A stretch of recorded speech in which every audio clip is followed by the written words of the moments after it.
Peut-on rêver d'un monde sans lèpre, sans la maladie de la lèpre, mais aussi sans les autres lèpres que sont la misère, l'exclusion, l'ignorance, qui rongent leurs victimes et les condamnent à la marginalisation?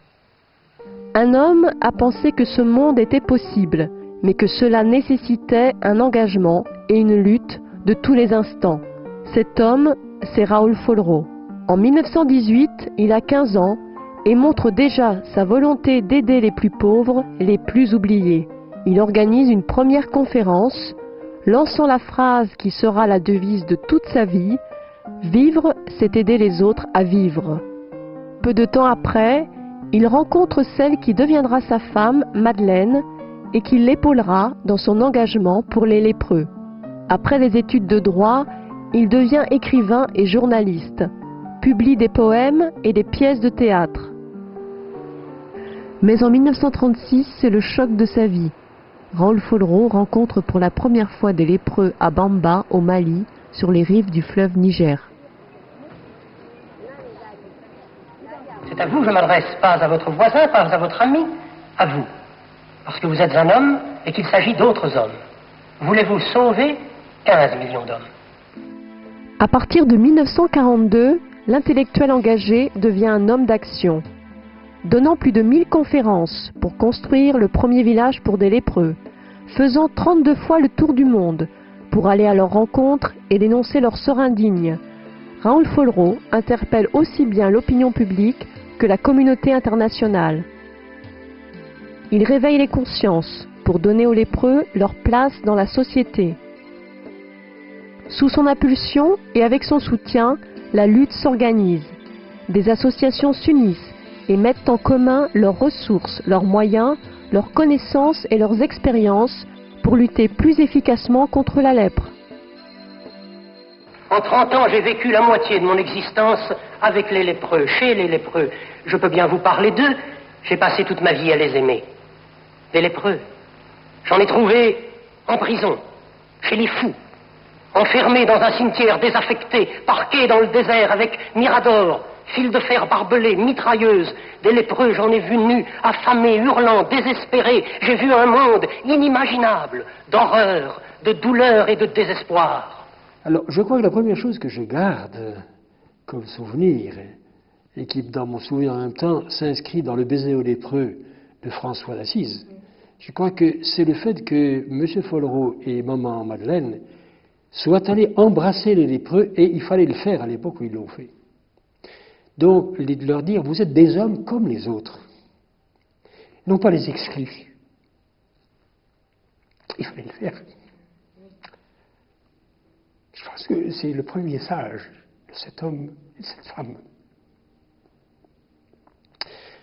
De dire à ces malades, vous n'êtes pas une maladie, vous n'êtes pas un enseignant, vous n'êtes pas un microbe, vous n'êtes pas un cas clinique, mais vous êtes des hommes. Raoul Follereau, c'est un visionnaire. Dès l'âge de 15 ans, dès son plus jeune âge, il n'a qu'un objectif, aider les autres à vivre. Il porte en lui un rêve immense. Il pense que le monde ne peut absolument pas être simplement géré par l'égoïsme. Il souhaite que tout le monde ait sa place dans la société, quel que soit son handicap. Il est l'artisan, dès lors, il est l'artisan de ce monde. Il veut aller plus loin que les idées, donc il va n'avoir de cesse que de mettre en action ses idées pour qu'elles deviennent effectives et profitables pour des gens qui sont justement exclus de la société parce qu'ils portent ou parce qu'ils sont victimes d'un handicap quel qu'il soit.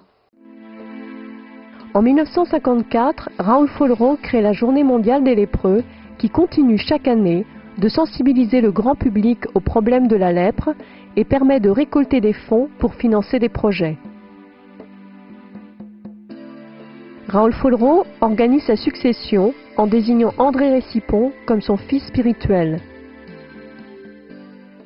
Raoul Follereau fait appel à André Récipon et avec André Récipon, on va dire que le créateur s'est doublé d'un bâtisseur et ensemble, tous les deux, ils ont organisé, ils ont coordonné, ils ont mis en place des structures qui, elles, pouvaient aboutir à la concrétisation des actions et qui pouvaient bénéficier au plus grand nombre.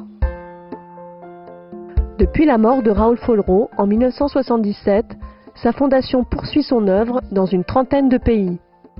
Michel Récipon est l'actuel président du directoire et Alain Morisot assure les fonctions de président du conseil de surveillance. La mission de la Fondation n'a jamais changé, elle est toujours la même, elle est celle que Raoul Follereau a tracée.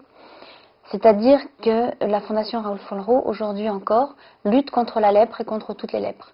Derrière cet objet, il faut comprendre que la Fondation Raoul Follereau lutte contre les exclusions, ou l'exclusion sous toutes ses formes, qu'il s'agisse de la maladie, qu'il s'agisse de l'ignorance et de la pauvreté. Et aujourd'hui, elle poursuit 4 grands engagements, c'est-à-dire qu'elle aide les lépreux et elle soutient des programmes de santé. Elle crée une dynamique de développement puisque, vous le savez, la lèpre est une maladie de la pauvreté et donc il faut lutter contre la pauvreté également. Elle secourt les enfants en détresse, c'est-à-dire qu'en éduquant les enfants, on pourra au moins détruire ce cercle vicieux de la pauvreté. Et puis, ne pouvons ignorer ce qui se passe à sa porte et qui a toujours été dans l'esprit de Raoul Follereau, d'ailleurs, puisque Raoul Follereau a d'abord agi en France. La Fondation Raoul Follereau apporte sa pierre contre les exclusions en France et pour cela, elle favorise la réinsertion par l'emploi dans le milieu rural. Dans tout être humain, un homme, et dans tout homme, un frère, voilà notre loi. Devant tant de misère, tant de cruautés imbéciles et assassines, comment la question ne se poserait-elle pas à la plus primitive, à la plus simple des consciences? Pourquoi eux et pas vous? Pourquoi eux et pas moi?